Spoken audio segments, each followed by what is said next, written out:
To my Soul series. If you have been listening to our Soul series for the past year, or you're new, joining us on the webcast, or have been listening to our webcast with Eckhart Tolle for the past 10 weeks, you will notice that there are similar threads from all of that work and today's discussion. We've been studying awakening to our life's purpose, getting perspective of your ego, and being aware of the presence of consciousness that's always working in our lives. That's what we've discussed for the past 10 weeks in Eckhart's book, A New Earth.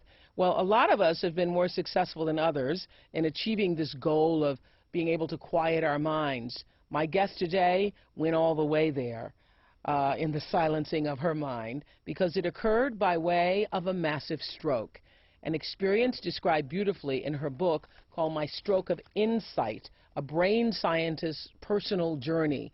Dr. Jill Bolte Taylor is a Harvard-trained neuroanatomist who teaches at the Indiana University School of Medicine and is a national spokesperson for the mentally ill for the Harvard Brain Tissue Resource Center. She travels the country as a singing scientist, and many of you may have seen this web tape of her that's sort of going around the web. People are passing it from one person to the other. I happen to have known about Dr. Taylor's experience several years ago when we profiled her in O Magazine. Welcome. Thank you. It's great to be here. Can you tell us a little bit about what your life was like before the stroke?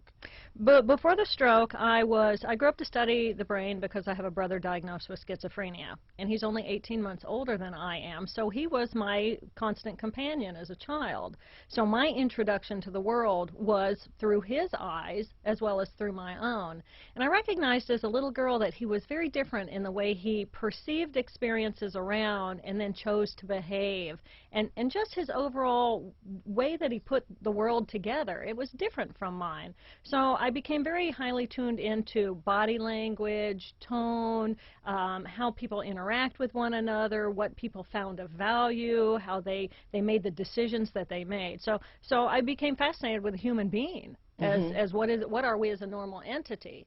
And then later, as I was in a PhD program for neuroanatomy, he was formally diagnosed with schizophrenia. So at the time of the hemorrhage, though, I was at Harvard Medical School teaching and performing research. My area of specialty was the post-mortem investigation of the brain as it relates to schizophrenia. And I was serving on the board of directors for NAMI, the National Alliance on Mental Illness. And there was a lot of meaning in my life because I was doing something that could make a difference in the lives of people like my brother. Would you consider yourself a spiritual person before the stroke? I would describe myself as spiritual but not religious. To me, religion has, I grew up, my father was a retired minister, and so I went to church because I had to go to church, and it didn't really resonate with me. But I could put myself in a bigger picture, but it wasn't well defined. Would you say, though, you were basically, you were more intellectual than yeah, I was definitely more. My spirituality was an intellectual process. So take us to the night before the stroke and then to the morning of the stroke. Actually, the day before, we had been at Mass General Hospital, the entire Harvard Brain Bank. And we all went, and we were recognized for our work in the brain bank world. So that was the day before, and then, yes, the next morning I end up back at Mass General Hospital, but under not so delightful. Very different circumstances. Right. All right, so my point is, the night before, life is fine. You think you're going to just go through life the way your regular routine operates. You wake up the morning of the stroke. Let's begin there. Okay. So I wake up, and I reach over and I turn off the alarm, and I steal. And it is true, because in those few moments, you know what, that land that you go to. You call it Thetaville. I call it Thetaville. Yeah. It's that space between being alert and being asleep. Yeah, that place where I love that space. Yeah, it's a creative space. It's a great place to just plan your day, or not even get to that level of detail, but just to and have you noticed that you float there?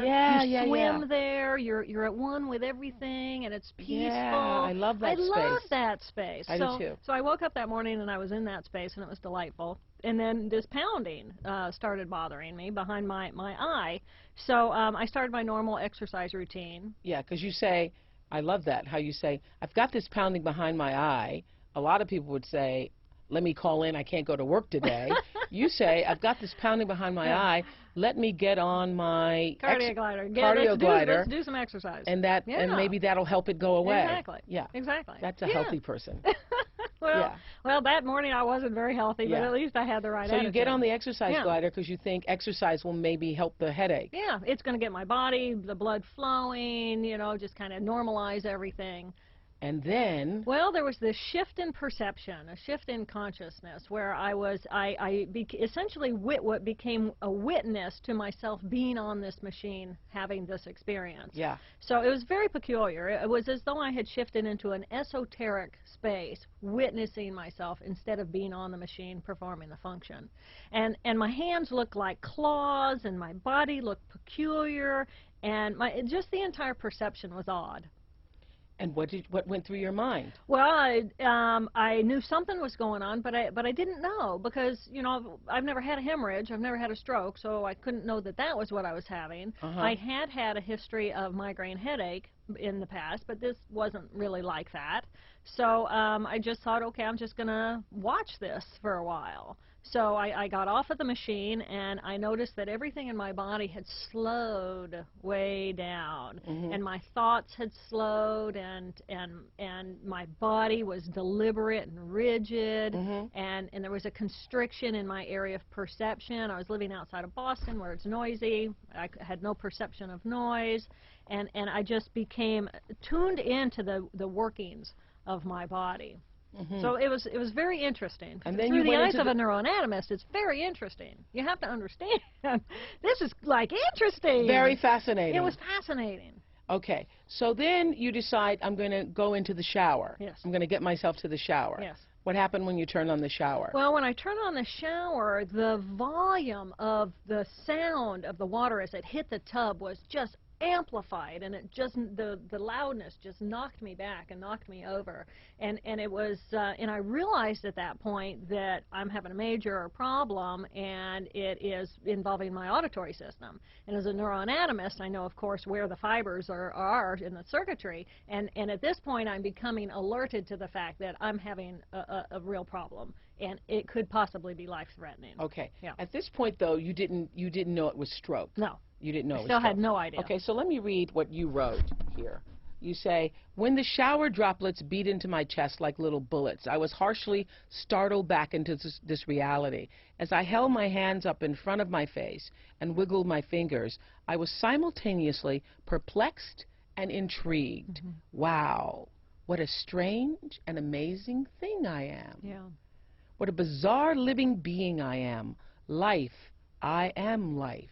I'm a sea of water bound inside this membranous pouch. Here in this form, I'm a conscious mind, and this body is the vehicle through which I am alive. I am trillions of cells sharing a common mind. I am here now, thriving as life. Wow, what an unfathomable concept. I am cellular life. No, I am molecular life with